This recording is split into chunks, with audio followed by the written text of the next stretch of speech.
I am at the past 2 months. We've seen changes across the nation happen, and we're gonna make changes right here in Virginia happen. Without further ado, I'd like to introduce our first speaker slash singer, Jessica.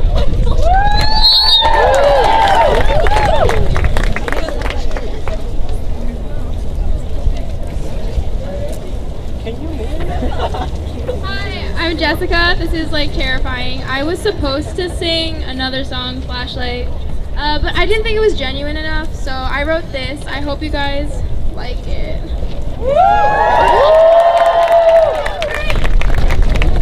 It's holding my mic for me.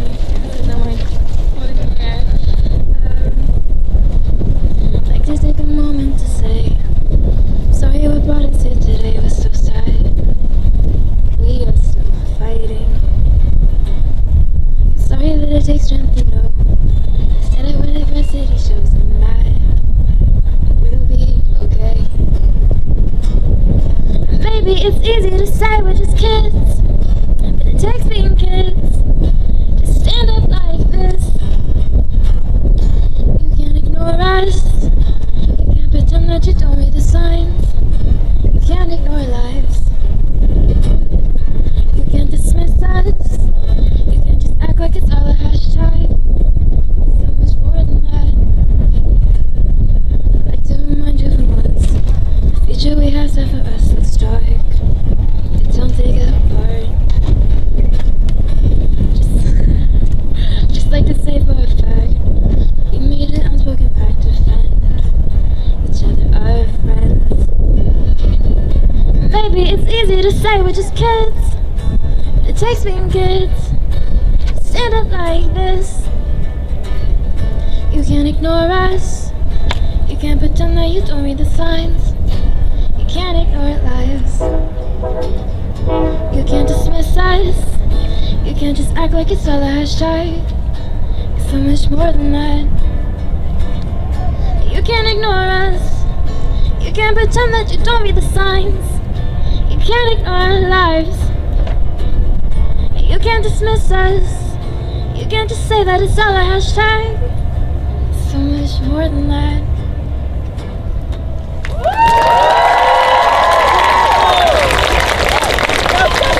Thank you. Shout out Cameron. My name is Sam Alberger, and I'm a junior at Hermitage High School. And like all of you here today, I'm ready for some damn common sense. Politicians today seem to care more about their own personal pedigree than their constituents' concerns. They seem to care more about re-election than the lives of who they serve. One look at politics today, and anyone can see that Democrats and Republicans are trying to score political points when it comes to the issue of gun violence. But do you know who wins when it comes to gun violence? No one, that's who. Not Democrats or Republicans, not blacks or whites, not the rich or the poor. We all lose. So what we don't need right now is gridlock in our government. What we don't need are fights that prevent bills that protect American lives. And what we don't need is to allow the issue of gun violence to divide us. What we need to do is work together as Americans, because this is an American issue that doesn't discriminate along party lines. When natural disasters and epidemics strike our country, we come together and we work together. Gun violence is no different. Gun violence takes 96 lives every single day. If that was a deadly disease, we would all be scrambling. But somehow, because it's guns and guns are political, we look on passively.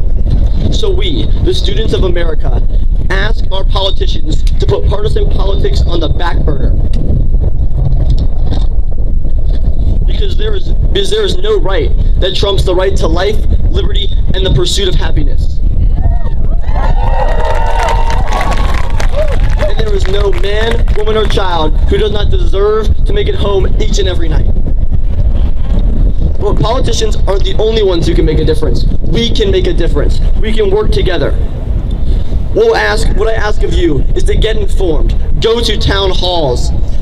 Go volunteer for a campaign, and when come next November, vote, vote, vote.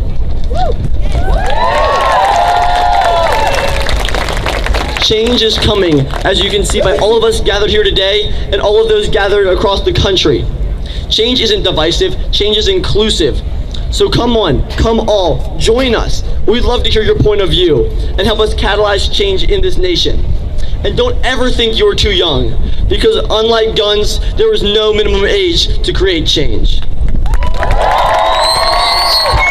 afternoon, everyone. My name is Ariana Shahidi, and I'm a senior at Richmond Community High School here in Richmond. And I'm incredibly honored to be standing here in front of you all today, as I am blown away by the monumental support this movement to fight for our future has received. Our government and lawmakers have let us down. It is their inaction and refusal to pass common sense gun laws that has allowed for more school shootings to continue to occur and for more innocent lives to be lost. For far too long, they have put their own profits from gun lobby before our lives. And we will continue to walk out, protest, and cry rally cries until we see productivity in the government moving towards changing those laws. And the passion about this issue from the people I've interacted with over the past 2 months has been out of this world, and I can feel it in all of you here today. And the time is now for our generation to show the world what we're made of.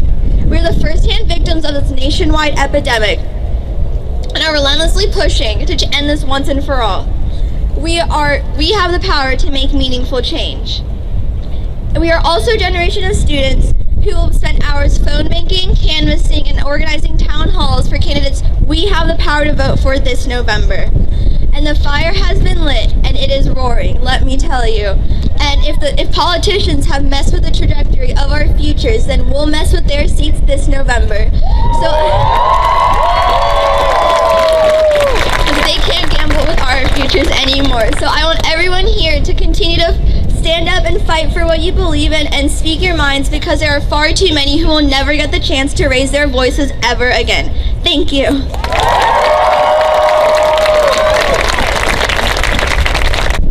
I honestly can't believe it.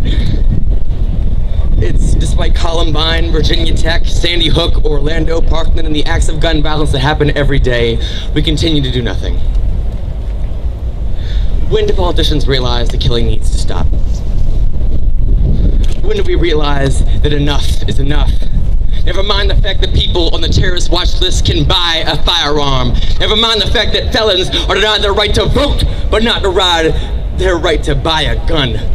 Never mind the fact that buttstocks and high-capacity magazines can be bought on the shelves. And if we continue to allow AR-15s to be picked up at your local Walmart in a matter of minutes, what will it take for politicians to realize that this is an issue that affects everyone and everything? When will they realize the particular communities that are disproportionately affected are the ones they are charged to represent? When will they realize that we're terrified? It's not just liberal opposition that stands for gun violence, but it's everyone. When will they realize that AR-15s, a gun that's considered inhumane to hunt with, it was made to be used in the military, does not belong in the hands of a civilian, let alone in an 18-year-old child hand. When do they realize that it's kids who are dying? Children. I don't plan to wait that long. Today, I registered to vote. Not just because it's my civic duty, but in honor of all those who have died thanks to gun violence, and because of all those living in fear. I registered to vote, and I hope you will too. And if you do, I'll see you in November. Thank you. I'm Dabney, and I'm a junior at Deep Run High School. On March 8th of this year, my school and 2 others had a large shooting threat. I had been at work for a few hours, so it took me by surprise when I received a text message from one of my friends that read, "Please don't go to school tomorrow. I can't lose you." I was taken aback at first, but then I saw the messages that had gone out about an hour before. Threatening texts from a high school student service that described in detail how they and their friends were planning on killing the students of the targeted schools. One of the threatening messages read, "I can already imagine it now. Breaking news. School shooting in Virginia kills 20. God, I can't wait. It's gonna be larger than Parkland. All of you should get a bullet in your brain," read another message. They even went as far to compare killing us students to slaughtering sheep. We were all terrified. We truly believe the messages that were sent out because current horrific events have not taught us to believe anything otherwise. Just a little under a month before this happened, 17 people were killed at Stoneman Douglas, and before that, 17 other school shootings occurred, just in 2018 so far. These statistics are staggering. Was it really that outrageous that we thought our school could be next? Less than half of the students at my school showed up on that day, not even including the ones that left early because they felt unsafe just being inside the school building. One of my friends who went to school that day told me something I'll never forget. She told me she was so terrified that the entire school day she was searching for potential hiding places in case a shooter came into her classroom and fired shots. That should never be a thought that runs through a 15-year-old's mind. Thankfully, the shooting never occurred at our school, but the most important thing is that it could have. We should never have any concern that one day we might not come home to our families. I'm marching today because I'm angry, but most importantly, I'm marching today because I'm scared. And I know I'm not the only one. I'm scared that one day my little brother might leave school not on the bus, but in a body bag. I live in fear every single day. I'm also here today because I'm having some major trust issues. I'm having a hard time trusting those who are supposed to care about our lives more than their guns. I'm having a hard time trusting the public school system who thinks arming teachers would be a wonderful idea. And most of all, I'm having a very hard time trusting our current president, who just last year signed the repeal of a regulation that would have kept some categories of mentally ill citizens from buying firearms. Our president has not shown consistent support for our nation's children and future. Perhaps he left his mind on the golf course where he seems to spend a good amount of his time. To all the politicians complaining about us being too young and too ignorant to be speaking about these issues, I have one thing to say to you. A lot of us might not be old enough to vote yet, but we are undeniably old enough to be victims of gun violence, and you'd better believe that when our time comes, and it will, and we can vote, we will vote you out. Because that is what democracy looks like. Because we are the future. I'm a senior at Freeman High School in Richmond. My family story is one that wouldn't exist unless my ancestors had come to America when they did. My great-grandparents were born to Jewish parents in Poland in the 1930s and fled here to the United States of 936 lucky refugees during World War II. They, like many people here, recognized that they faced the risk of becoming the target of guns if they remained complacent and victims of the ignorance that was strangling their society at the time. The stories they told me as a child made me first believe what I still believe today, that America offers many of its citizens a stake in the most sacred and rewarding rendezvous with destiny, in the form of life, liberty, and the pursuit of happiness. However, we walk here today because we know that far too many Americans are touched by the trials and tribulations of the times in which we live. Too many in our generation see their reality as one where the threat of death and danger from guns feels all too likely to strike them. We gather to display our dissatisfaction with the group of leaders who have ignored their responsibility to respect the public trust that comes with holding a public office. While some in America seek soundbites, we seek solutions. Our future will be built on the foundation of the actions we take today. We unite today to rebuild and renew our destiny. The destiny that will be determined by our attitudes and our actions. A destiny that can only be revitalized by making our security stronger and our nation fairer. A destiny that will be driven and defined by our generation's moral courage and our nation's public policy. A destiny which will only be expanded to everyone when we meet our highest hopes and our neglected needs. There are some in America who tell us this epidemic of gun violence is not something they care about or are willing to compromise to successfully end. Many of our opponents will try to break us down and obstruct us. But for our friends who wonder whether our courage and our convictions will be enough to accomplish progress in our time, these wise words from my favorite president, John F. Kennedy, I hope will offer inspiration to everyone who is focused on solving this paralyzing problem. Change is the law of life, and those who look only to the past or present are certain to miss the future. There are risks and costs to a program of action, but they are far less than the long-range risks and costs of comfortable inaction. Our friends and fellow students across the country have gathered today because they know we live in a time where our lawmakers view our complacency as our consent. We're all here because we want them to know we do not consent to their actions. Our fight is for those filled with fear, for the strong at heart, regardless of party. There are some in this country who ask what we, a bunch of high school students, know about achieving action. Let them learn like we have. There are those who say thoughts and prayers can fill the void of those who have been lost to this epidemic. Let them learn like we have. There are some who say that no-fly, no-buy legislation is unnecessary. Let them learn like we have. There are those that say assault weapons aren't the problem and are not relevant to conquering this epidemic. Let them learn like we have. There are some that say you should be able to buy a military-grade weapon before you can purchase a drink of alcohol. Let them learn like we have. There are those who say our background check system is not weak. It doesn't need to be improved. Let them learn like we have. And yes, there are even some in America who admit that we're right, that gun control is the only cure to this epidemic, but they criticize our timing, saying the aftermath of tragedy and violence is the wrong time to talk about it.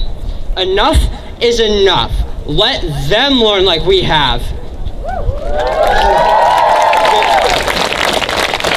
And yes, there are even a few here who are represented by a man in Congress who's not held a town hall meeting in 346 days, but is perfectly happy to hold a fundraiser for his re-election campaign in just 16 days if you pay the low price of $125. And to that congressman, whose name is Dave Allen Bratt, we say enough is enough. Let him learn like we have.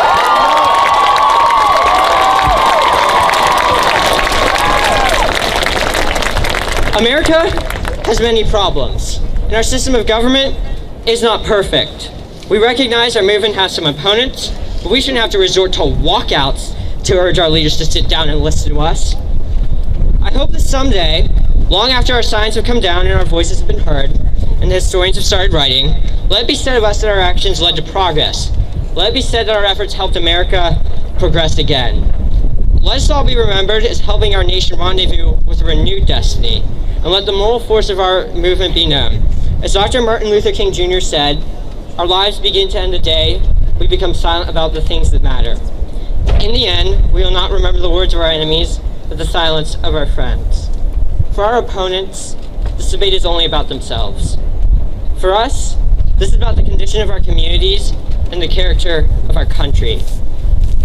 To all whose priority is to push for new policies and who have joined our pleas for progress, our fight continues, our movement advances, our goals are within reach, and together we can rebuild our destiny. Thank you. I'm a sophomore at Armstrong High School. On April 20th, 1999, 2 gunmen opened fire at Columbine High School in Jefferson County, Colorado, killing 13 innocent people. Today marks the 19th anniversary of the devastating attack. Since then, there have been more than 270 school shootings as stated in the Federal Bureau of Investigation database. And America has a bigger problem than just the mass shootings and school shootings. School shootings are one of the many types of gun violence. According to the Center for Disease Control, between 2016 and 2018, there have been 1,049 firearm deaths in Richmond, Virginia. In the U.S., 38,658 firearm deaths. In addition, the number of gun-related suicides has significantly increased by 24.4% since 1999. My school has security guards, metal detectors, police officers, and more. That does not make a school safe. Teachers and adults tell us from the beginning that if we have the motivation to do something, we could do it. If someone has the motivation to shoot up a school, they could do it. I do not condone gun violence. People say guns don't kill people. People kill people. Why I say people with guns kill people. You would think the government will care that this gun epidemic is a national health crisis, but then again, they value profit over people. As a resident of Richmond, Virginia, gun-related deaths are higher here than most of any other city in the country. And people seem to get shot every day out in my community. And even with all the protection you have provided us, you mean to tell me we are still not safe in school? Now let me Now let me say to my black brothers and sisters, if black lives truly matter, which they do, then we must show the world that we really do matter and stop killing each other. I say never again. According to Johns Hopkins University, gun statistics show that black men ages 15 to 24 and black women ages 10 to 24 have the highest mortality rate. We deserve to live. We deserve to live longer than the age of the average statistics. We should die of old age, not gunshots. We should be able to live without fear of being shot. Our homes should be homes instead of war zones. While certain groups are being affected more than others, this issue has succeeded beyond race, gender, and sexuality and religion. Now my call to action is demanding more stringent gun laws and gun control. I also demand that our leaders start valuing lives over profit. You might not stop another mass shootings or murders dealing with guns, but you can at least try to prevent it. We call on you lawmakers and leaders to make policy changes to create a safer America for all generations. Come on, make some noise again. Come on. Enough is enough. My name is Taquan Grant.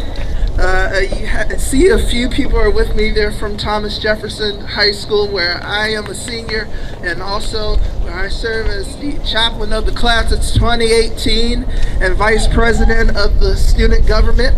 A part of them are back there. Can y'all just wave y'all hands? Have some Thomas Jefferson support even out there in the crowds.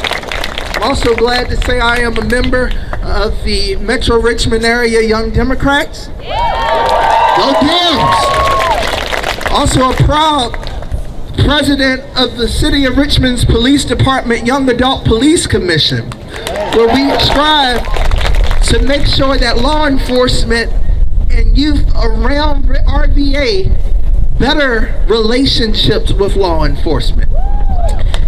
Today I am joined, bear with me y'all. Today I am joined by friends and family from TJ that came and stand with me to fight against gun violence. I am glad to stand and speak in the city where Patrick Henry stated the words, "Give me liberty or give me death." I'm also glad to stand here to say enough is enough. As a product of Richmond Public Schools and as a product of Section 8 housing and as a product of the projects, I see gun violence with my own naked eye. I know how it is to see someone shot dead right in front of my house. I know how it is personally to see someone pull a gun to my head. I know how it is to go and speak and eulogize funerals of young black brothers that didn't even graduate high school yet because of gun violence. Do you know whatever affects our community affects our schools? We also remember the Columbine shooting, also Parkland, and all the students that lost their lives due to gun violence. This also includes Virginia Tech, Sandy Hook, and the recent Maryland shooting. Enough is enough. Can we all agree on that? It's time out to be silent. It's time out for the NRA looking down on our wounded communities and being selfish with their ignorant pride. It's time out for Republicans delaying legislation that will protect our future. The time is now for gun control. Show me what democracy looks like. This is what democracy looks like. It's time out for us young people all over the Commonwealth of Virginia to rise to the occasion, to stand for justice. Your voice matter. I want to encourage you to rise up, young people, and lead. We aren't fighting for victory. We already have the victory. Fight like you already got it. Register to vote. Talk and worry your legislators. Run for public office. Don't just sit there and see what's going on, then post about it on social media. Stop instigating in the matter and be part of the movement. You can do it. We can do it. I leave you with this saying, the race is not given to the swift nor to the strong, but to the one who endures to the end. Keep fighting. Keep marching, keep voting, keep pressing. The change has come, and the change is within you. Stop allowing current situations and current problems in your life to influence the power that's within you. Show me what democracy looks like. This is what democracy looks like.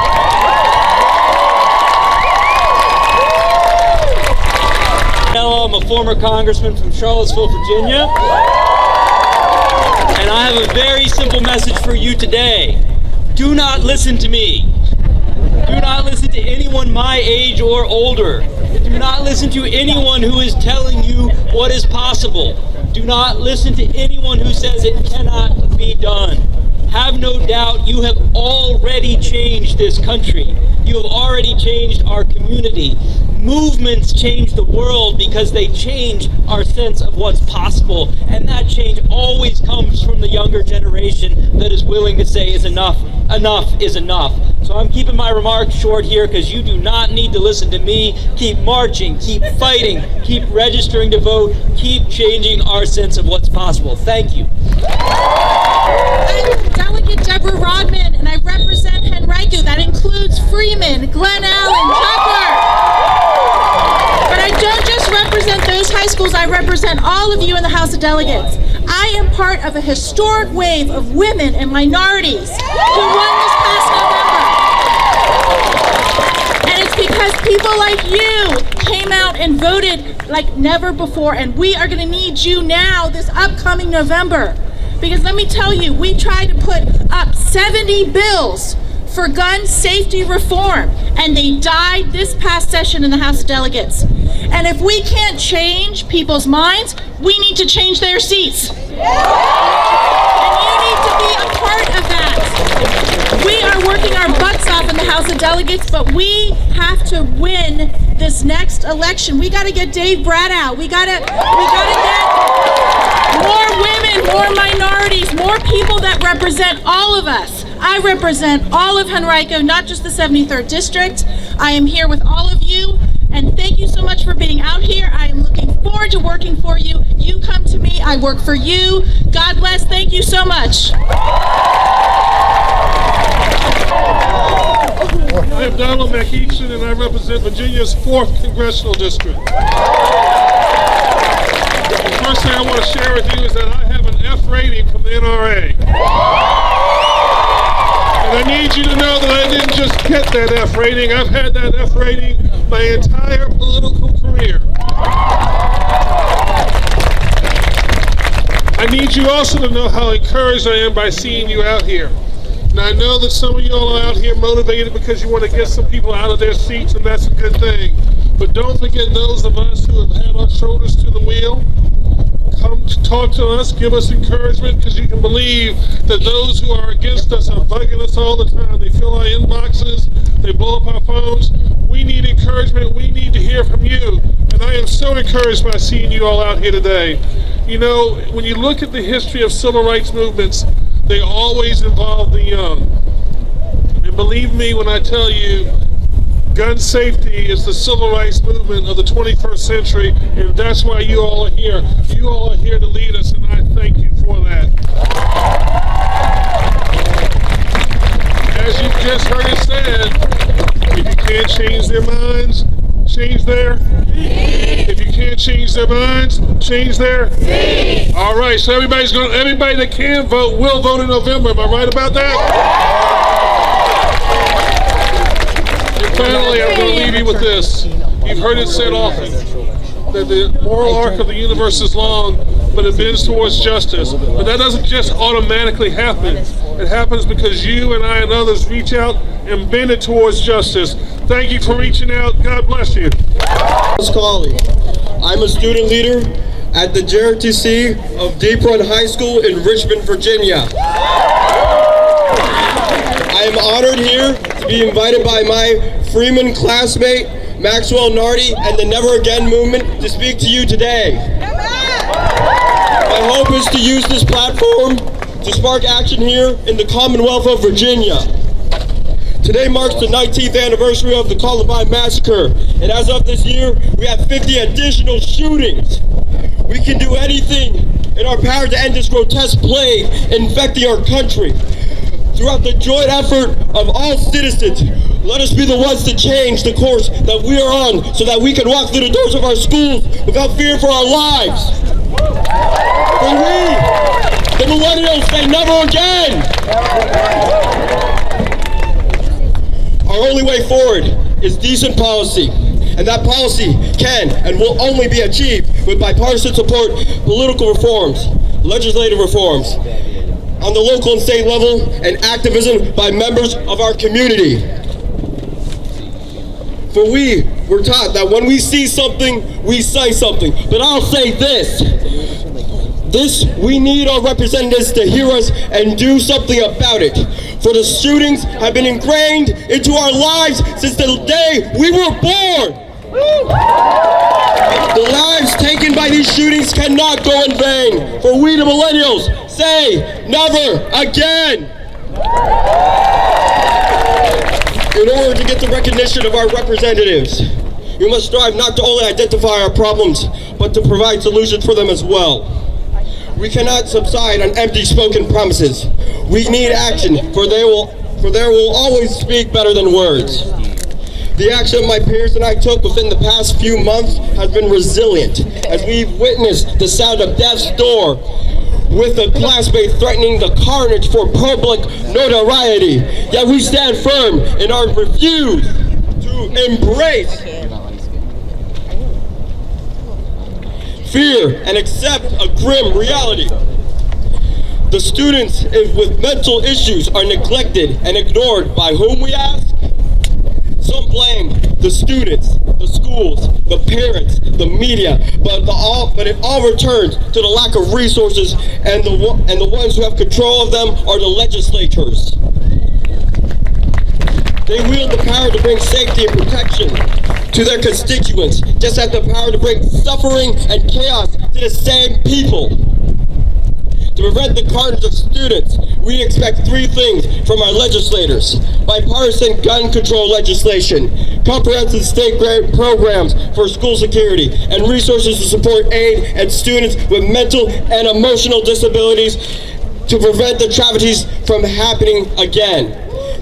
This will not be achieved by one-sided partisan proposals, vilification of the corresponding side for their proposals, harassment, intimidation, and most importantly, sheer ignorance of the values of others. I, as an advocate for both the Second Amendment and the improvement of our gun laws through gun control, can't stress this enough. In conclusion, we must stop school shootings and not allow ourselves to.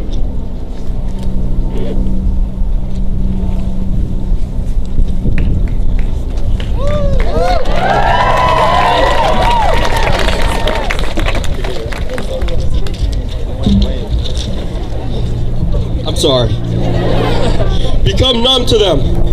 We will do it through legislation that regards everyone's interests fairly. And this will only happen if our politicians are receptive to our demands. If they aren't, then we shall hold them responsible at the ballot box this November. Thank you all for supporting the Never Again movement, and may this day remain another pinnacle historical chapter of American history. May God bless America. Thank you.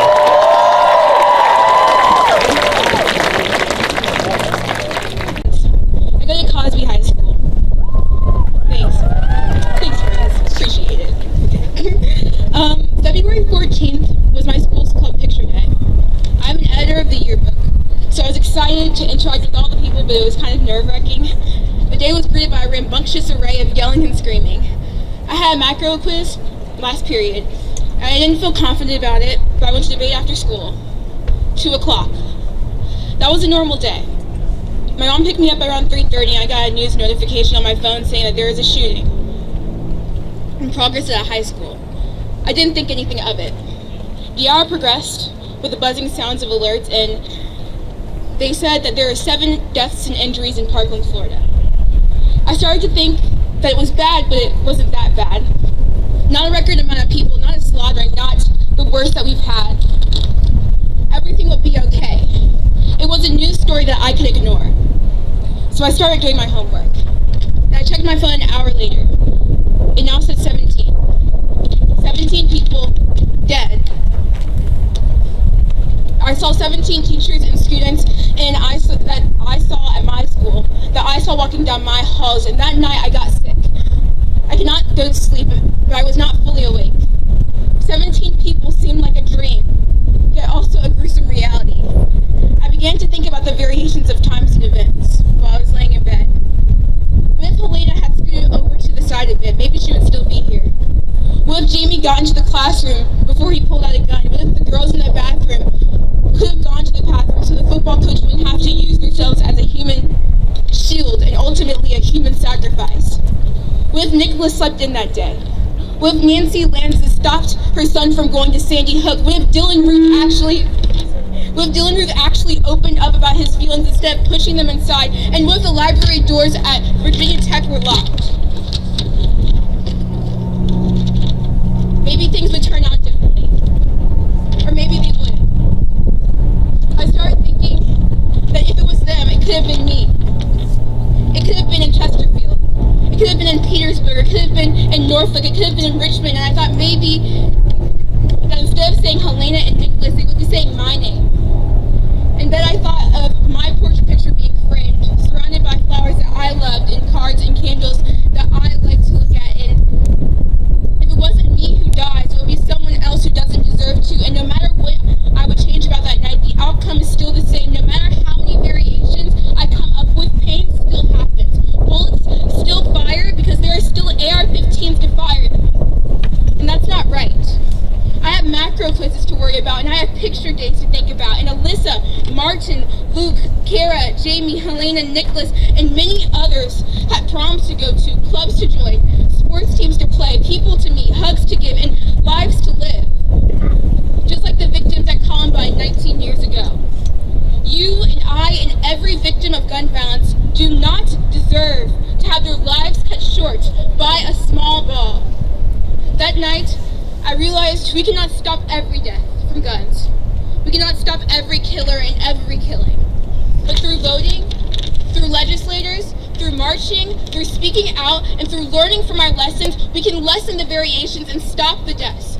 So 19 years from now, Columbine will see like far history and not the start of a pattern. And to every critic, to every lawmaker, and to every legislator in denial, it is imperative for you to take part in banning the AR-15 and other semi-automatic weapons of war, because if you don't,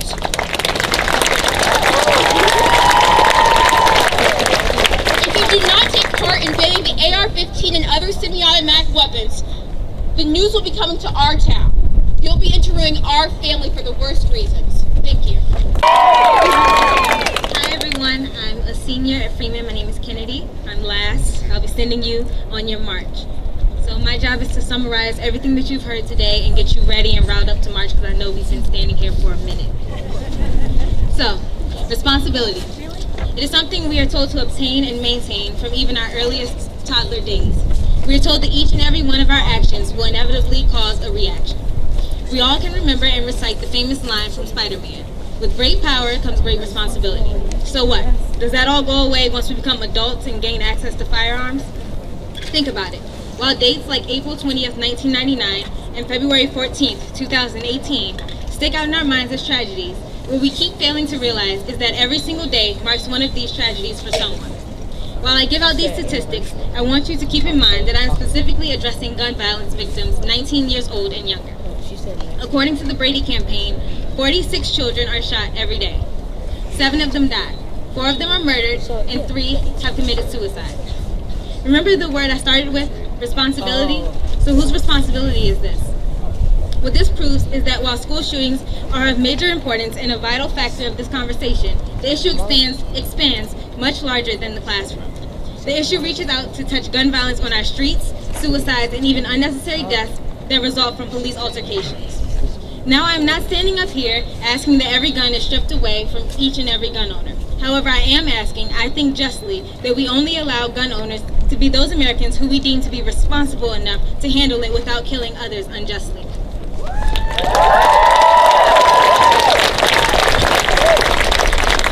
We tell people all the time to drink responsibly and to drive responsibly, but when have you ever heard someone be reminded to shoot responsibly? Rarely, if ever? Yeah, I thought so. We are America. We claim to be the greatest country on earth. Yet we allow the deaths of fellow citizens to be brushed under the rug without continuing the necessary conversations to resolve the issues that loom over our heads. After every incident, we rise up and declare ourselves to be woke and start demanding change for about 2 weeks after the tragedy. And then what? We wane off until the next tragedy. This is no way to ensure the change we want. Let's be honest with ourselves. This is our responsibility. Gun violence is our issue, not Trump's, not the DNC, not Congress, and not the NRA. We can't rely on these facets who seem to continue to hibernate on the issue. We have tried that, and they have failed. I think that I am right in saying that we, each and every one of us, are the agents of change, and that we have had enough. But us just being fed up is nothing without action.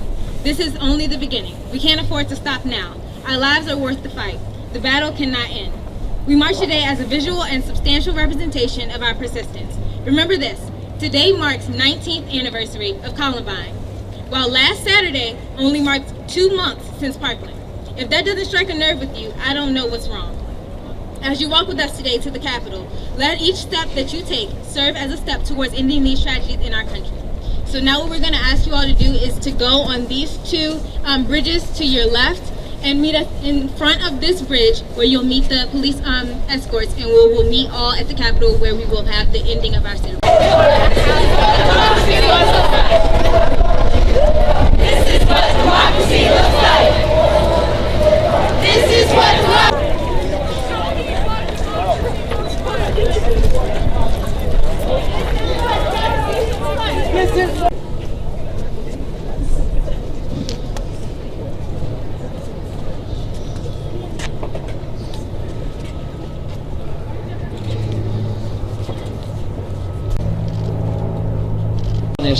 and how incredible this moment is. You see, we may not be a large group, we may not be everyone, but we're someone. And it doesn't matter how many of us there are, it matters that we're here, and we're yelling, and we're screaming, and we are crying to make our voices heard.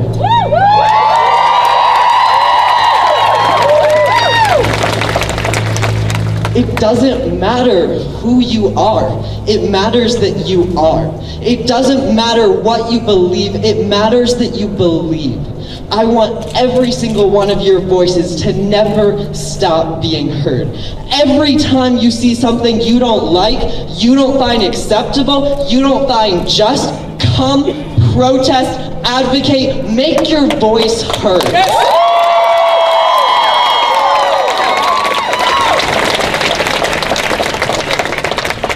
So now, I want to introduce our first speaker at the Capitol, Molly Herring.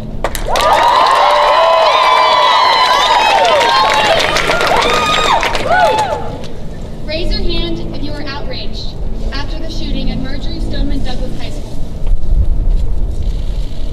Raise your hand if you are upset, angry, or scared. Now, raise your hand if since then you've gotten a little bit less angry, upset, or scared. Your life has moved on, and you've become less worried about school shootings and more worried about your everyday life. I admit that between the dates of March 14th and April 20th, I was less upset, angry, and scared than I should have been. My name is Molly Herring, and I'm a senior at Freeman High School. I am one of the thousands of people who has become a little bit too numb to semi-automatic and automatic weapon slaughters in this country. According to Educators School Safety Network, school shooting threats have increased from an average of 10 a day before the Parkland shooting to 50 threats a day. On March 9th, we received our own. A Henrico student made threats to 3 high schools in the area.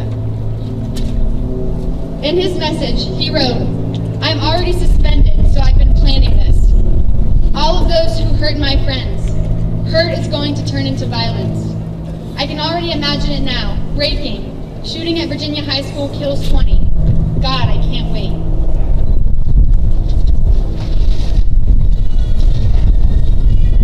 Why is this happening? The motives of some shooters have been attributed to mental illness. Not enough scientific research has been done to identify a clear connection, but it is an occasional factor. Media does a splendid job of covering the shootings. actually be perpetuating the problem through unwarranted fame and attention. These are all problems that need to be fixed. However, there are no shootings without guns. The Washington Post covered a Chinese elementary school attack on 22 students. However, the attacker had only a knife. There were 0 fatalities. In order to end this violence, we must fix both pieces of the puzzle. We have a responsibility to end the culture of violence and destruction, perpetuated by an expectation of success with no excuses, and we must do it soon. We must establish gun regulations that keep weapons out of the hands of people who are threats to the public, and we must do it soon. I know some of us will become a little bit less angry, upset, and afraid as soon as today is over, but please, continue to stand up for what you believe in. If you see hurt in your school or community, know that it could turn into violence. End that hurt. If you see over-glorification of school shooters on the news, spread your disgust and your disappointment. To change the culture and the legislation of the United States of America is no easy feat, so we must do it soon. I am so incredibly hopeful as I look into this crowd of people of all ages that believe we can change the world, that we can end the sorrow and the anger and the fear. We can save lives, but we must do it soon. Thank you. Hi, my name is Taisha. I'm a junior at Armstrong High School, and I will be doing a song. Thank you.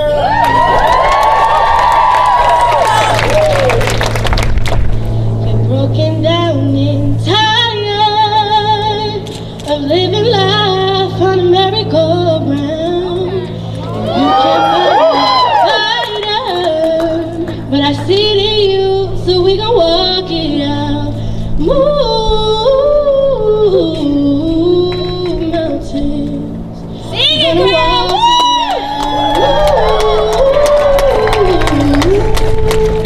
Mountains. And I rise like the day. I rise up, I rise unafraid. I rise up,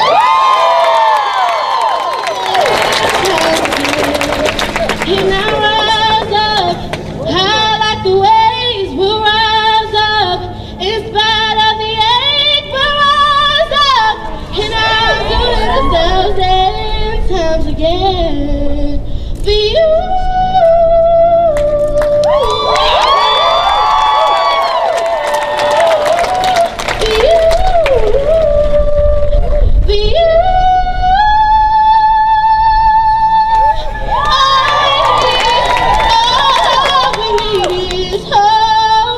That we have each other, and for that we have each other, yeah.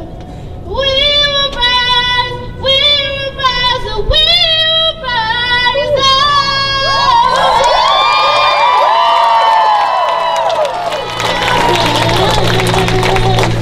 I'll rise up, high like the waves, we'll rise up, in spite of the I will rise 1,000 times again.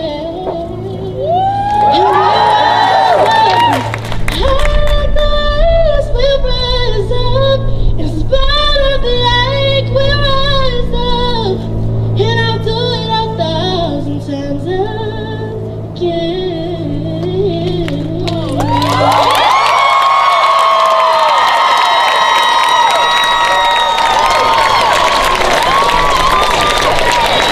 Amazing, I don't know what it is. Setting the bar high. So one of the really unique things about this movement is that we bring every single person from every perspective and every background together. That's the powerful thing. It doesn't matter what you believe, it doesn't matter what your ethnicity or religion or sexual orientation or gender or any of that. It matters simply that you have a passion. And with that, I want to introduce our next speaker, Sierra Kennedy. Let's go, Sierra!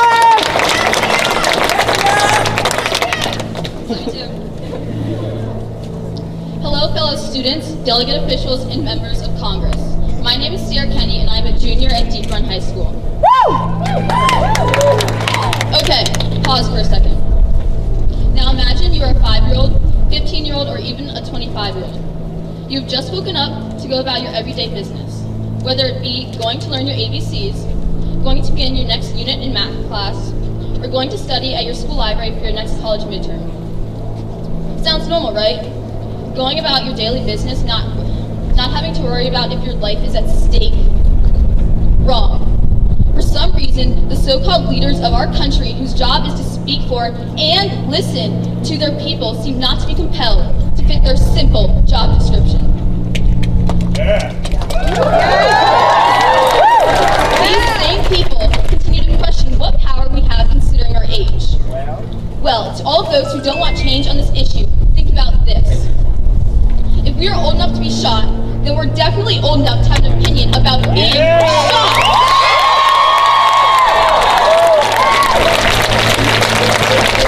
Over the past few years, there have been tens of thousands of innocent people killed every year due to gun violence. These numbers are too high. We need change now. For so long, we as Americans have just sat here idly, just observing and trusting in the government we voted for, to do what they think is right for the people. But how do we allow this many shootings to run past us? How do we not start voting people in who will fight for our safety in schools? The Columbine shooting massacre, exactly 19 years ago today. 19 years ago. Why not then? The Virginia Tech shooting in 2007. Why not then? The Sandy Hook shooting in 2012 in an elementary school. An elementary school. Why not then? And now we've just passed the 2-month anniversary of the Stoneman Douglas shooting. Why not then? Again, if not now, then when? The discussion must begin now. These are kids' lives on the line. We should not be scared to go to school every morning with the fear that a shooting could go down at any moment. We should not have to live in constant fear every time our classroom door is knocked on. We should not have to spend time thinking about the nearest exit or safest place to hide. We as students, some able to vote, many not, should not be silenced. We will not be silenced.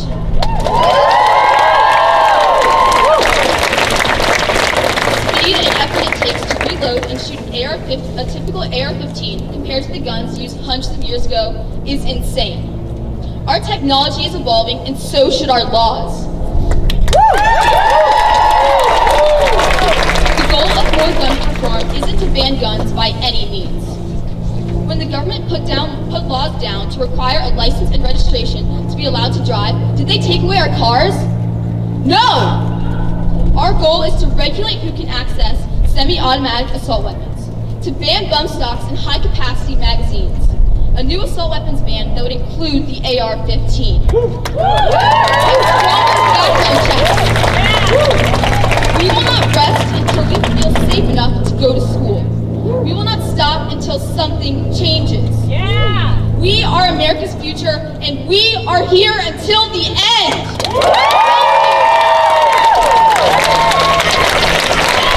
In Richmond. My name is Chad Snuddyco. I'm a senior at Hanover High School. They say history repeats itself, and today it has. Almost 67 years ago, on April 23rd, 1951, Barbara Rose Johns, a 16-year-old student at R.R. Moulton High School, organized a walkout to protest the poor conditions at her all-black school in Farmville, Virginia.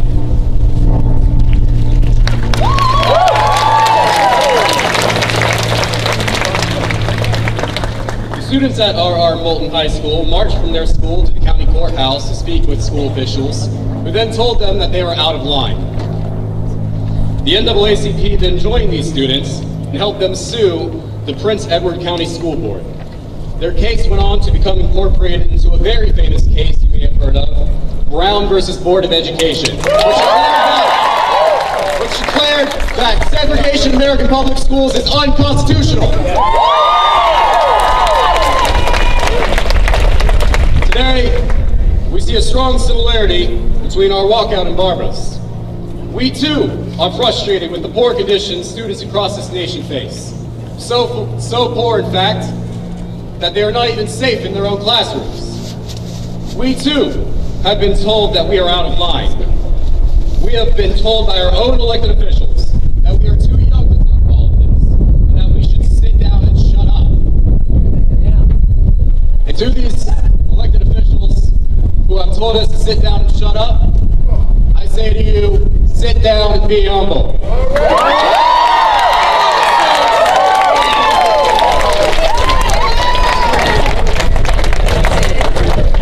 Not only do these elected officials on the opposite side of this argument need to learn some humility, but some sanity as well.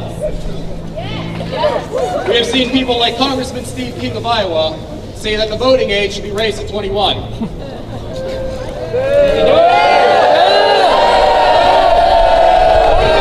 We have seen State Representative Mary Franson of Minnesota compare us to Nazi youth. We have seen Delegate Nick Freitas of Virginia say that the root cause of school shootings is the abortion industry.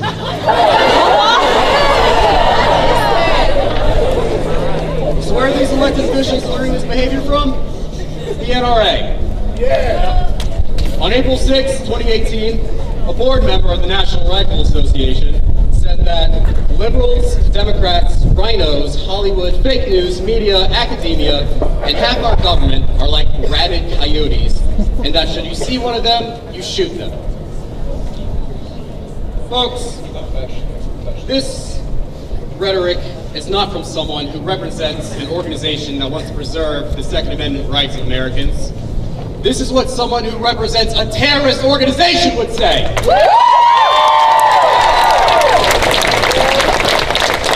Now, of course, you can protest against the NRA and their despicable rhetoric that they've spewed and boycott them, but that won't do any good. In order to truly defeat the NRA, we must hit them where it hurts and vote out the politicians who are wrapped around their fingers.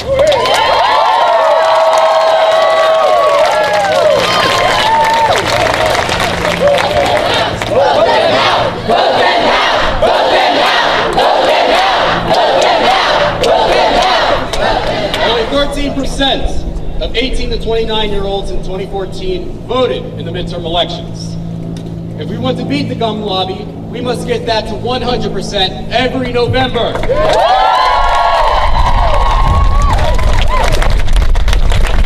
We must remember every November to vote like our lives depend on it. Now, I do know a large number of y'all will not be eligible to vote this November because of your age, but you can still be a part of this movement by advocating for candidates who will face off against people like Steve King, Mary Franson, and Nick Freitas. They'll fight back against the NRA by replacing closed-minded incumbents with open-minded challengers. A good example of this would be last November when Danica Roem unseated Bob Marshall.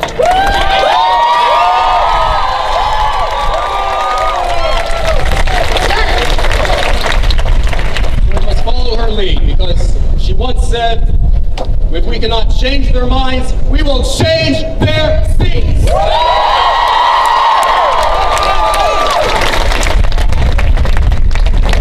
Today is the beginning of a movement, just as Barbara's walkout was. Just like Barbara's walkout, our walkout will be the spark that ignites the fire of change in this country. We must continue to fan the flames of this fire with our activism and our votes, so that we can make sure that tragedies like Parkland, Sandy Hook, Virginia Tech, and Columbine never happen again.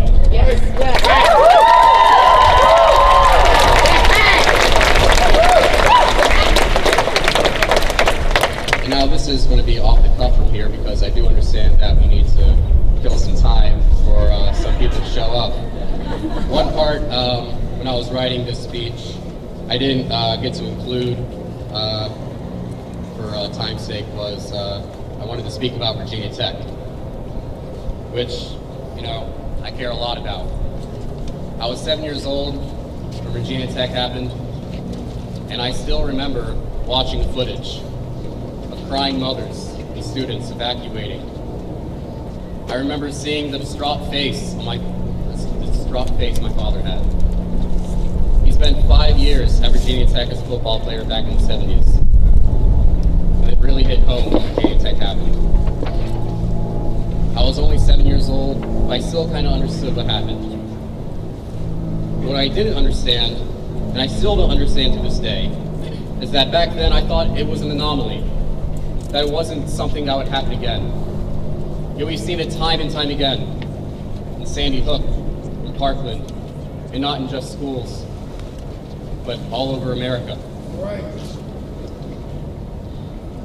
I remember on that day, I have triplet sisters, Meredith, Stephanie, Sarah. And at the time, they were juniors in high school.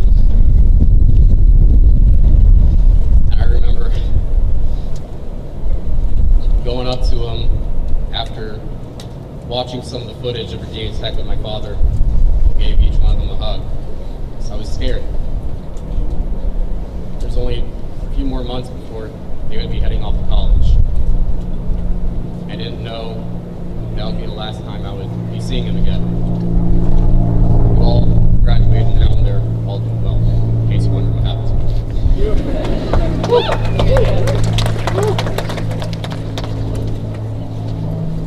After the shooting, my father and mother and I visited Burris Hall, where the memorial now stands.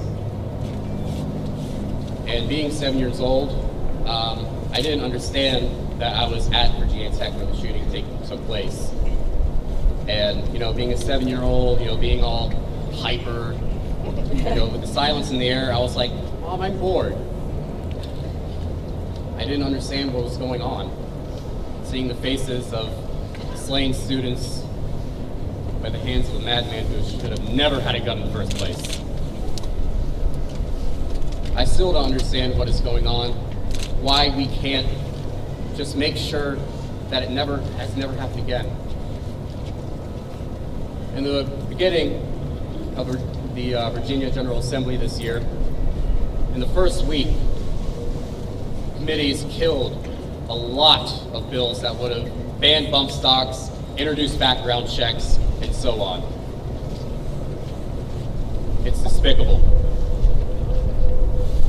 So the only solution I see, since we have tried to negotiate with incumbent politicians who are taking money from the NRA, the Virginia Citizens Defense League, and other groups, we have tried negotiating with them. The only solution I see is to vote them out. Yeah! Vote them out! Vote them out! Vote them out! Vote them out! Vote them out! Vote them out! Vote them out! Vote them out! Vote them out! Vote them out! Vote them out! I'm going to steal a line from one of my favorite movies, Forrest Gump here. And that's all I had to say about that. Thank you. We could not safely protect our schools.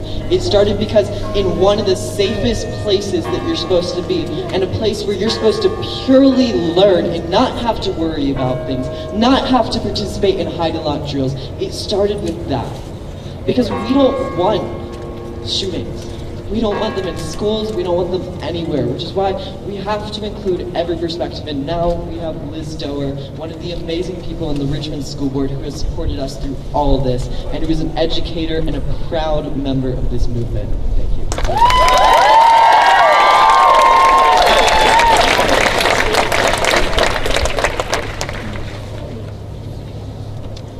Good afternoon.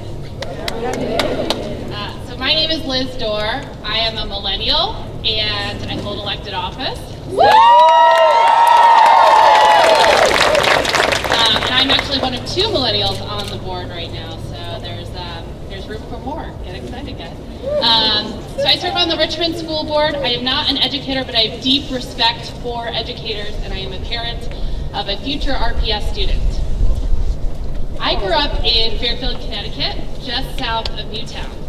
So when the news hit in 2012 that Adam Lanza had shot and killed 20 children and 6 staff members at Sandy Hook Elementary, it hit me and my friends and family close to home.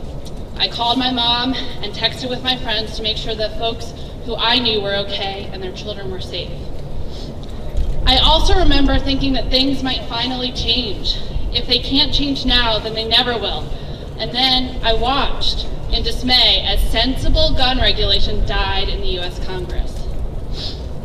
Now that I'm on the Richmond City School Board and a mother myself, I can't keep silent on these issues. I see every day the passion that our educators have for our kids. I see how they are tasked with every problem in the world, and they are asked to fight those problems with glue sticks and construction paper. I and my colleagues have a duty to be their advocates. We ask our educators to spend their personal resources on school supplies. We ask them to grade papers into the wee hours of the morning. We ask them to prepare lesson plans on the weekends. We ask them to live on a salary that is not commensurate with their worth or education. We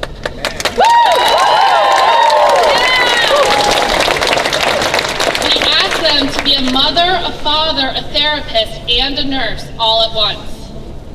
Now, the NRA wants them to be prepared and trained to use a gun, to carry one on them at all times, and to live every day thinking that they may be the one to have to shoot one of their children they love and nurture.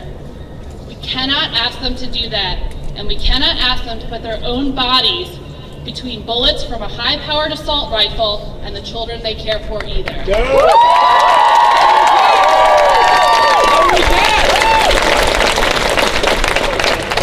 Yet, until we pass sensible legislation seriously regulating the sale and use of high-powered assault weapons, this is exactly what we are asking our educators to do. We need to finally decide once and all for all that we care more about than the lives of our children and the supposed right to easily obtain assault weapons whose only imaginable use outside of target practice is killing people. You cannot go hunting with a rifle whose bullets rip apart the bodies of its victims like the AR-15.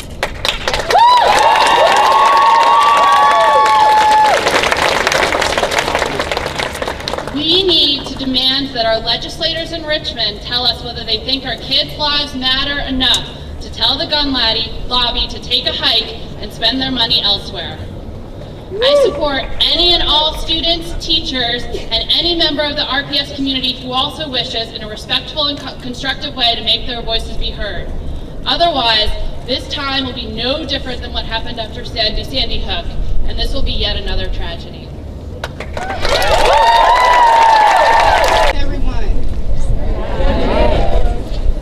I am Osita Iroebu, Senior Policy Advisor to Richmond Mayor LeVar Stoney.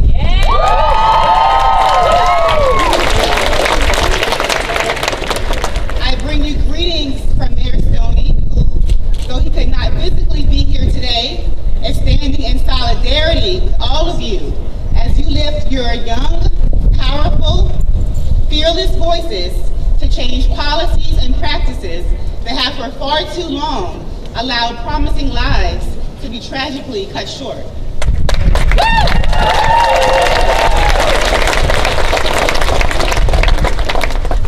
As we stand united across the nation, we remember those who were gunned down at Columbine, Sandy Hook, Virginia Tech, and in so many other schools, universities, businesses, and places of worship all across the country. We must never forget.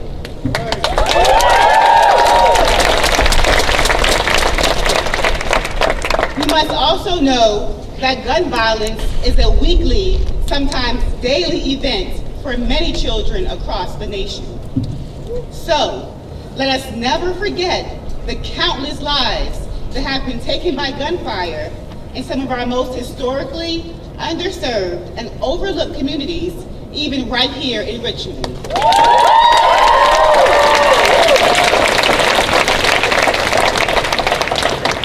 We must remember our kids in Mosby, Hillside, Creighton, Wickham, Fairfield, and Gilpin Court.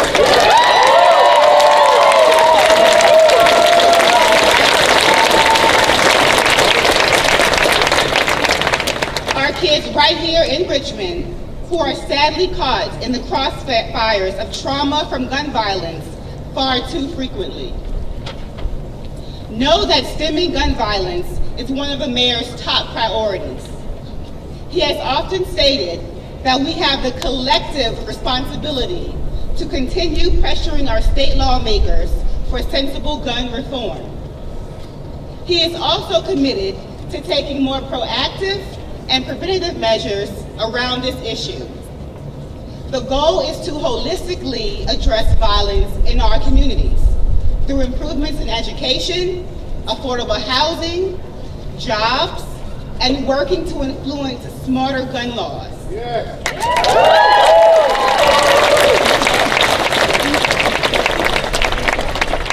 We know that this is not just a gun control issue, this is a justice issue.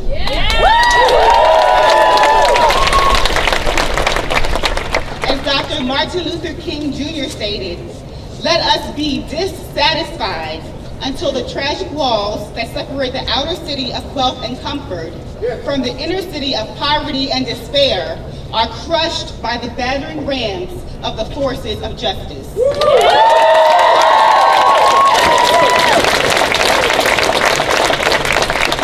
Today, we see that all of you young people, while you are steadfast, fearless, and resilient, you are dissatisfied. You are dissatisfied with the status quo. You are dissatisfied with people saying that you are too young to know what you're talking about. You are dissatisfied with lawmakers' allegiance to monetary contributions and not to you.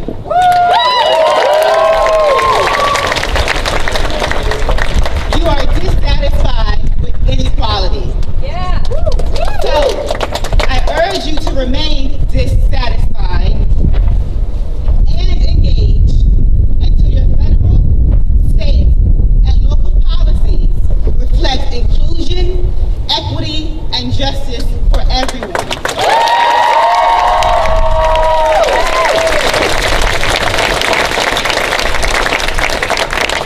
Remember, as Dr. King also stated, oppressed people cannot remain oppressed forever. The yearning for freedom eventually manifests itself. So, young people, continue doing what you're doing and break the chains of oppressive laws and practices that are keeping our children who live in all zip codes, whether you live in Gilpin Court or Westover Hills, from living the longest, healthiest, and most liberating life possible. Remember, you are making a huge difference, and your strength, determination, and resilience are indeed revolutionary. Keep pressing onward. Thank you. Hi guys, my name is Shayla Lothe, and I'm a senior at Henrico High School. Go Warriors! So, today, high school students, all of us, walked out of class. We walked out of class not only for the 17 students who died at Marjorie Stoneman Douglas High School, but for all the students who died for gun violence. We walked out for the communities of color who are disproportionately affected by violence. We walked out for our peers who go through metal detectors at their own schools and who fear walking around their own neighborhoods.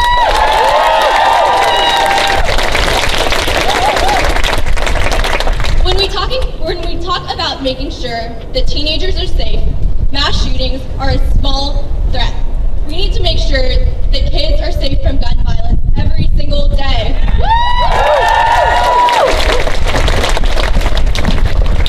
Just this month at Henrico High School, we had a senior die of gun violence. This issue touches all of our lives. We can't ignore the vast majority of gun violence victims who do not die in mass shootings.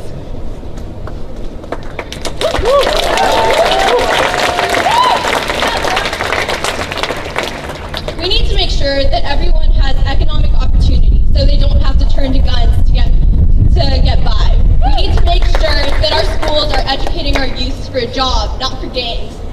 But at the same time, we need to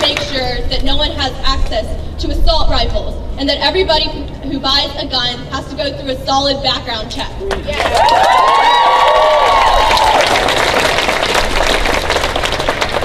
When we isolate the conversation on gun violence to only these random mass shootings, we leave out the vast majority of gun violence victims. In order to truly honor students who die from gun violence, we need to talk about everyone in our conversation. Thank you. Something just happened.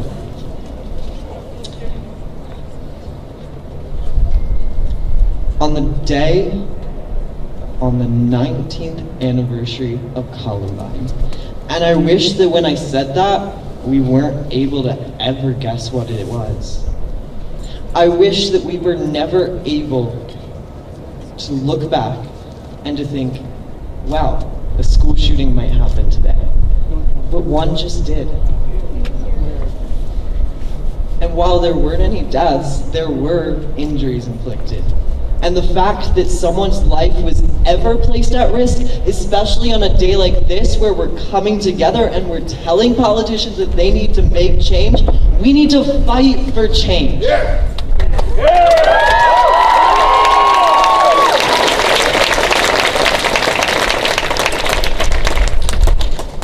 Shootings shouldn't happen like this. They should never happen. And the fact that we're having one today only proves so much more how much change is needed. And our next speaker is there to talk about that. I'd like to introduce Carlos Brown. Yeah!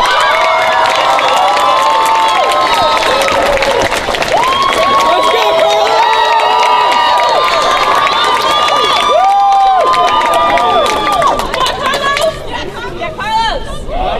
My name is Carlos Brown. And I wish I was in bio class right now. I can't tell you I ever thought I would say those words. Don't get me wrong, I love Miss Nelson, you all are great company, but I'd really rather not be here. I wish I was in bio class right now because that would mean I wouldn't be out here shouting, screaming, crying for our life. It would mean that thousands of young people could be dedicating their weekends to prom preparations and not anti-gun violence demonstrations.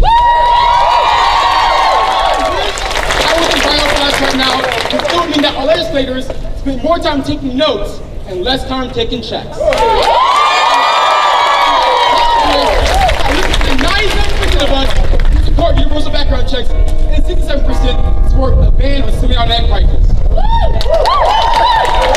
I wish I was in bio class right now because too many lives have been cut short by gun violence. Too many moms and dads will be able to tuck their kids into bed tonight. Too many students are afraid to go to school. Too many communities live in fear, and too many people in our country are hurting today because so much action, no action was taken so long ago. I wish I was in bio class right now because that would be my three little sisters, 7, 9, and 13, Charity, Chelsea, and Carrie, had learned to read before they learned to hide from an active shooter.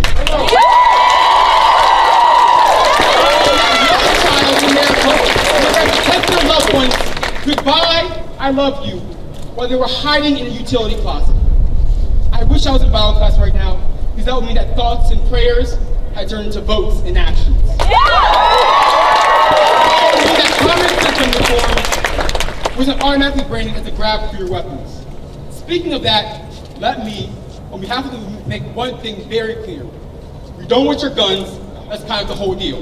I wish I was in bio class right now, because that would mean I wouldn't have to constantly worry about violence in public spaces. It would mean I wouldn't have to be over-prepared at school, painfully wear places of worship, and distractingly vigilant at the movies. We wouldn't have to keep our heads on the swivel at the grocery store, have family and friends watch our back at the mall, and be ready to lose our lives in the halls of our government. That's what things are. And this is where they'll stay, unless the people here today turn their voices into votes. See, some would tell you that gun violence is a problem without a solution. They'll describe any attempt to regulate weapons of war as a futile attack on our Second Amendment. I admit, it's easy to get discouraged. When people can design their own truths and create their own impermeable echo chambers, you start to wonder if change is still possible. When our president has to be reminded to show empathy to gun victims, you start to question whether our leaders actually care. That's where volunteering and voting comes in. I'll put it this way. For every Governor Northam, there's a Donald Trump. For every Delegate Hurst, there's a Dave Pratt. For every Senator Kane, there's a Marco Rubio. And for every Lieutenant Governor Fairfax, there's a Mitch McConnell. If your delegate won't have a town hall on gun violence, vote them out. Will respond to your question, give them a pink slip. All right. If your state senator won't meet with you, send them into early retirement. If you can't vote, knock on doors. If you can knock on doors, make calls. If you can't make calls, we'll find a place for you. Because that don't mean that's Trayvon, Michael, Freddie.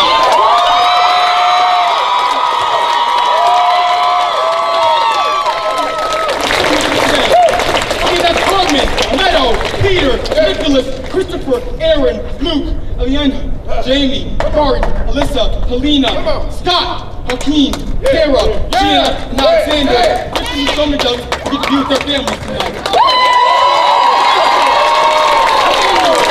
Jesse, Kyle, Steven, Cassie, Isaiah, Matthew, Lauren, John, Kelly, Daniel, and Corey, victims of Columbine, will be adults with families and children of their own. Finally, I wish I was in bio class right now, because that would mean that the America we dream of is the America we live in. An America where serious problems are treated as bipartisan issues, where people don't have to choose between health care and bankruptcy. That's the America we dream of. Military policies are not mutually inclusive. And a constitution doesn't result in decades of debt. That's the America we dream of. The America we dream of has space for dreamers. It builds bridges and not walls. Yeah. It chooses rehabilitation over incarceration, and it welcomes those in need.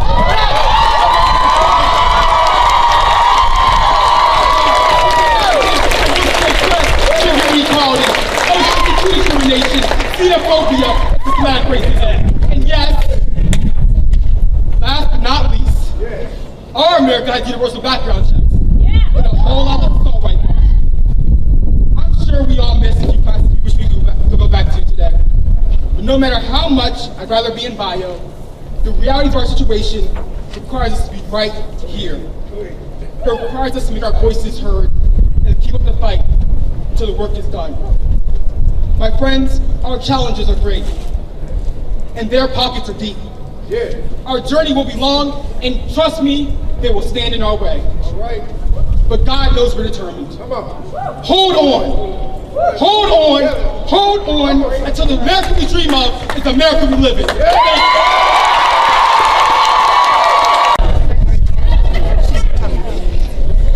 have the unenviable job. Does somebody know how to raise this?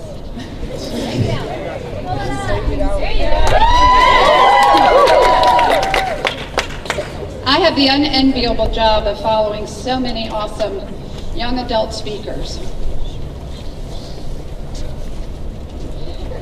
But I'm going to do my best to share my story with you, to share my work, and frankly, to share some advice. You see, 11 years ago and 4 days, on the morning of Monday, April 16th, 2007, I got a phone call from my daughter. She said, "Hi, Mommy, I've been shot."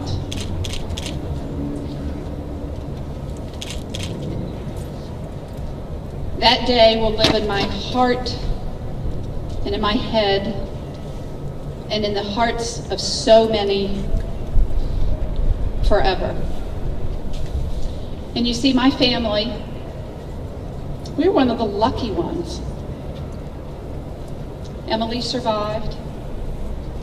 She was in a classroom where there were 7 survivors, but 11 of her classmates were shot and killed, along with students and professors, an RA in his dorm trying to protect one of his residents, young woman just getting dressed to go to class. So many fine, beautiful lives were shot and killed that day because someone who should not have had access to a firearm had ready and easy access because of the porous gun laws in this country. And in Virginia, in the aftermath, I learned about how that shooter had got access to his firearms. I learned about the gaps in the laws in Virginia. I learned about the day in and day out violence that happens in communities, not through any fault of their own, but they have been systemically disenfranchised on every level for generations. And then we don't have laws that stem the flow of illegal guns into too many places and too many hands. So I've been working, and I've been working hard, and guess what? I am eternally grateful for every single one of you standing here today, because guess what? That you're going to make my job a hell of a lot easier. So thank you for being here.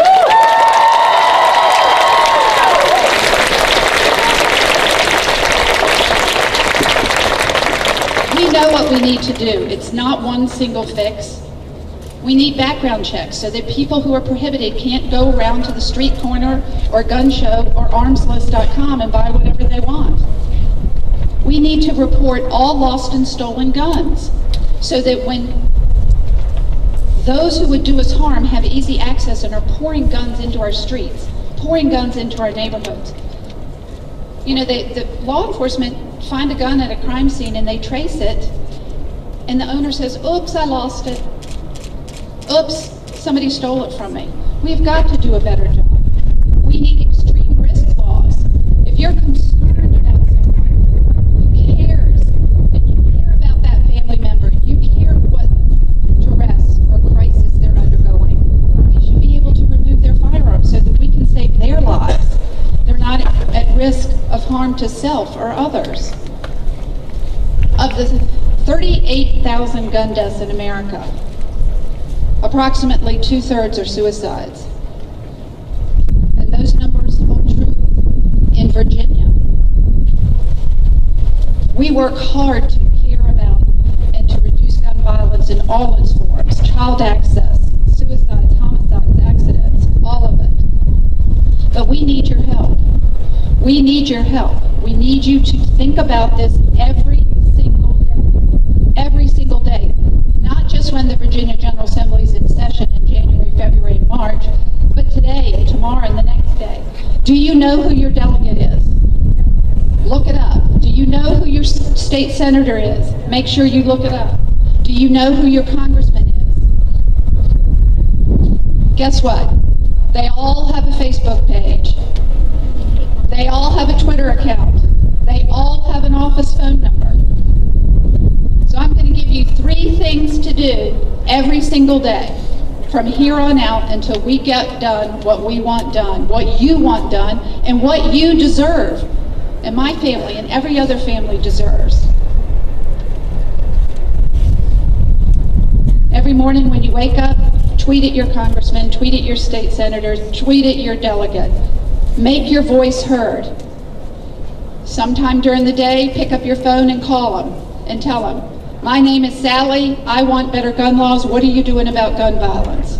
And every night before you go to bed, go on their Facebook page and ask them, what are you doing about gun violence in my home, my community, my school? Ask.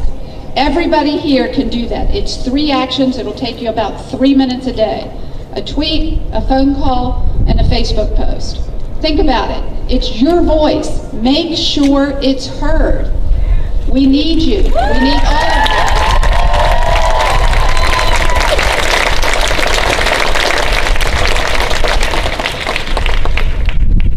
And I know folks would dearly, dearly love that this was not a partisan issue. But let me be clear. There's a background check bill, the King-Thompson bill, at the Capitol Hill up the road in D.C. There are 4 congressmen for Virginia who have patroned and co-patroned that bill. There are 7 who have not. Do you know who they are? Yes. Thank you very much. Go after them. Talk to them. Ask for a meeting. Call them. Tweet them. We vote them out.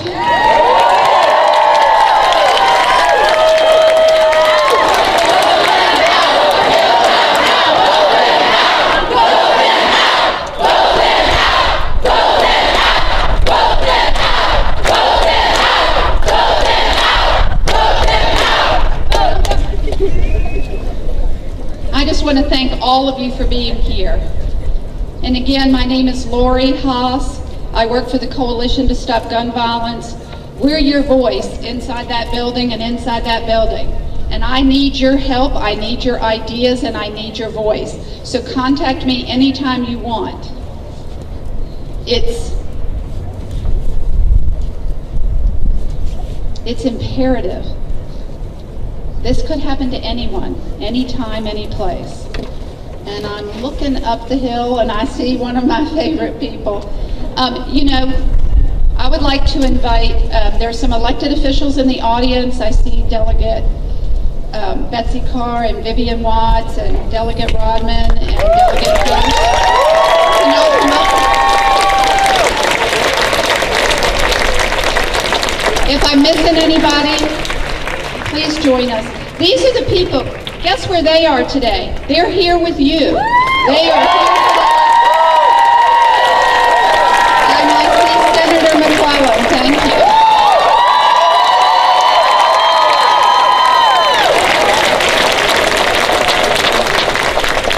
These are the people fighting the good fight, all day, every day, and I want you to support them and their colleagues. And we are going to get this done. It is now my honor and privilege, and I'm grateful for the day is long for this man. He was elected to the Virginia Senate back in 2007. And in 2008, when he took office, I visited him in his state Senate office.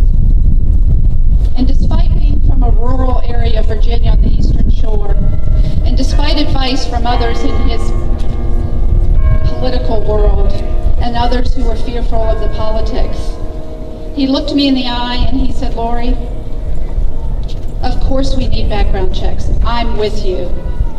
This state senator is now our governor.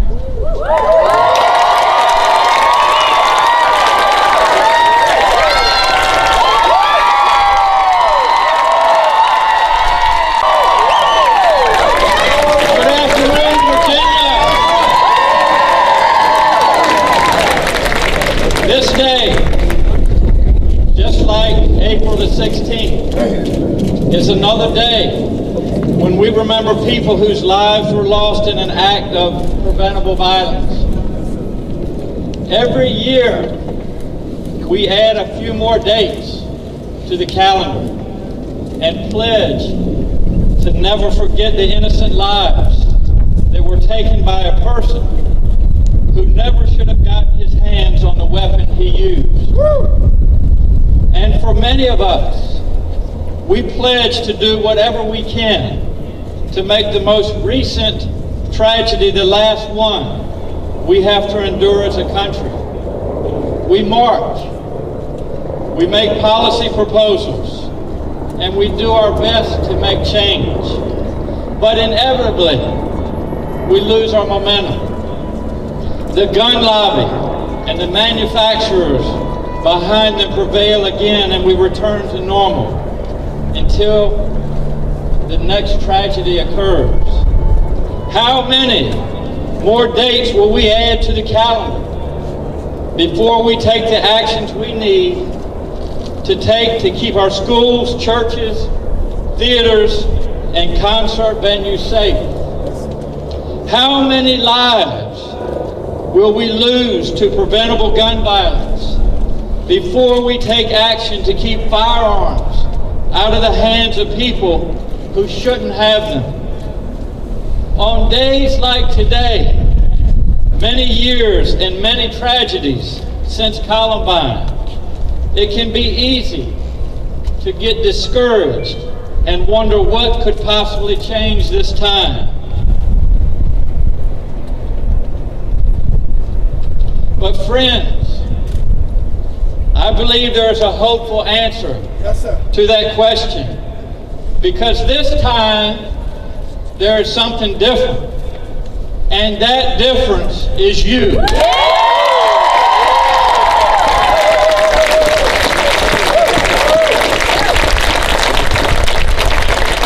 After years of politicians failing completely to keep our young people safe in their own schools, our students are taking matters into their own hands.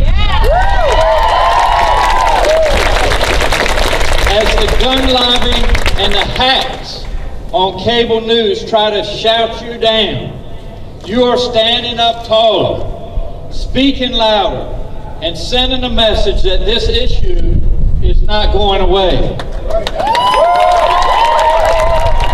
are the ones who are inspiring people of my generation to forget the defeats of the past and honor the lives of the people we have lost, not with thoughts and prayers, but with action to build a commonwealth and a country where we can attend school or enter a public space without the fear of gun violence. As your governor, I have a responsibility to tell you about the importance of staying in school.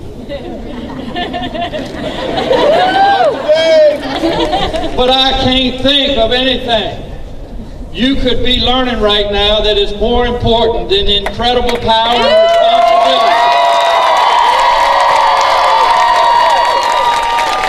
that you have to stay in this fight and hold people like us accountable for keeping you safe. So I want to thank you and tell you that this administration has your back every step of the way. So keep up the good work. Don't put down your energy. Don't give up your enthusiasm.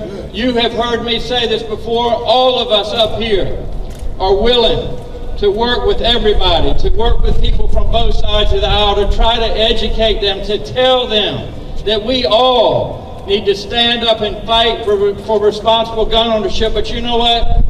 There are some times when you can't change people's minds. And so if you can't change people's minds, we need you to help us change their seats.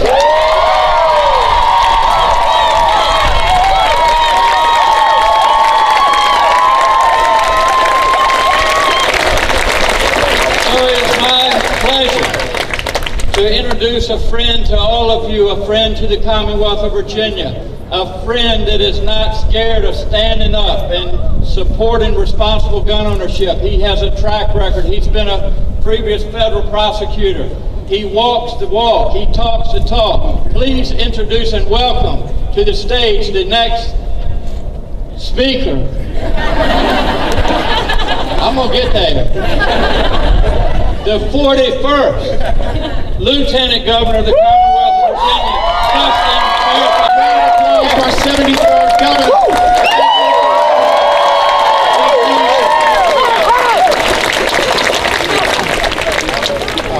We are so honored to be here with you today. We are so inspired by your example, by your courage, by your willingness to stand up and fight. And I know sometimes this fight seems like it can't be won. But what we know in this Commonwealth and in this country is what Margaret Mead once said. Never doubt that a small group of thoughtful, concerned citizens can change the world, because indeed it's the only thing that ever has. And I promise you, this group is going to change the world. Starting right here in the Commonwealth of Virginia. And I see so many brilliant faces. I see so many people who I know are committed to this cause, who are dedicated to this fight. The governor said that it was his responsibility as governor to remind you how important it is to stay in school and to be in school. Well, as lieutenant governor, it's my job to remind you how good and important it is to get good grades. So we want to make sure you get good grades. But I do want to say this. Everyone here on this stage is an F from the NRA, and we are so proud of that.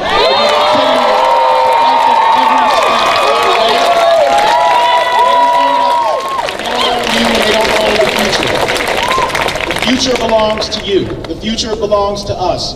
And people will often look at you and say that your future is bright, that you will do great things in the future. Our message to them is the future is now. We need change now in this country, in this Commonwealth, and we need you all to bring about that change. Please raise your hand if you're 18 years old. Raise your hand if you'll be 18 next year. Keep all your hands up. Raise your hand if you'll be 18 in the next 2 years. Raise your hand if you'll be 18 in the next 3 years. NRA, watch out. This is who's going to change the world. You have to register, show up at polls. That's how we get the change that we are going to need.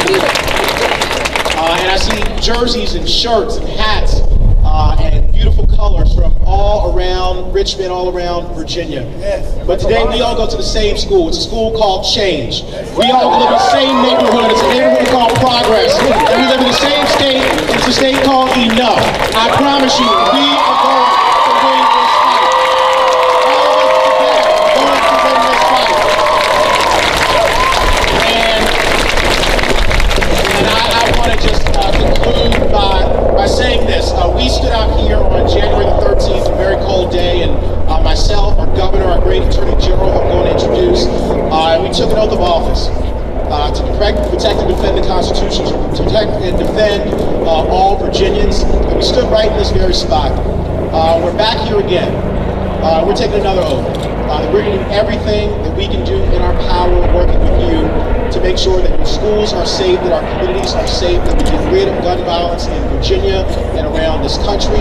And on the other side of this Capitol is a statue of young, courageous Barbara Johns. As many of you may know, let it walk out of her school. That walkout will end segregation here in this country. This walkout is to end gun violence in this country. We thank you all for your courage. Keep going, keep fighting. Do not stop. We will win.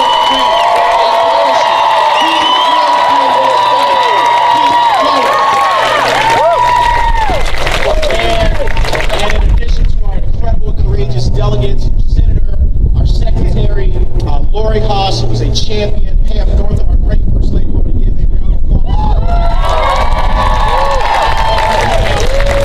Secretary Brian Moran, a great Secretary of Public Safety and Homeland Security, who's done tremendous work. We're so grateful for him. And another champion in this fight, a champion to prevent gun violence in the Commonwealth of Virginia and really around this country, is a man who is serving in his second term as Attorney General of the Commonwealth of Virginia. Mark Herring is a courageous public servant, a great man. Please welcome him to the stage, Attorney General. Hello, Virginians. This past Monday marks 11 years since the senseless, tragic mass shooting at Virginia Tech. Since then, there have been so many other senseless tragedies. Newtown, Connecticut, Aurora, Colorado, Orlando, Las Vegas, Parkland. And in 19 years since Columbine, 187,000 students have been impacted by school shootings. And it's not just school shootings, not just the shootings that we read and hear about in the national news. Gun violence is happening every day here in Richmond, in communities all across the Commonwealth and all across the country. How many more tragedies must we endure before we actually do something?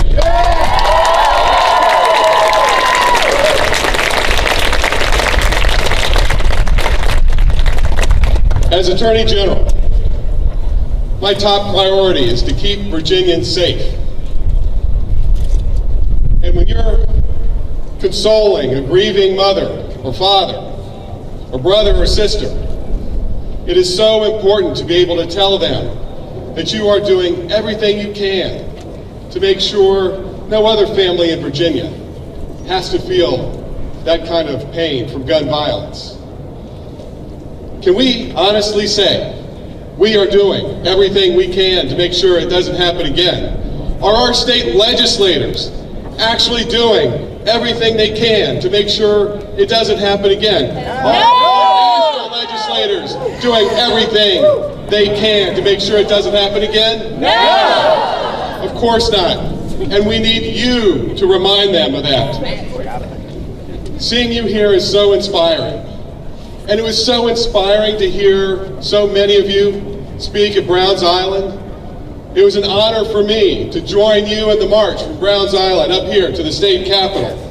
And you are carrying on a long tradition in Virginia and in this country of seeing injustice and making social change. Just like Barbara Johns, who Chaz talked about earlier, and our Lieutenant Governor. You know, at age 16, she looked around at her dilapidated, segregated schoolhouse and could see injustice with clear eyes. And on October 23rd, 1951, led a walkout of the Moton School, and her fight went all the way to the United States Supreme Court. To you, call BS, say enough is enough, and vote them out.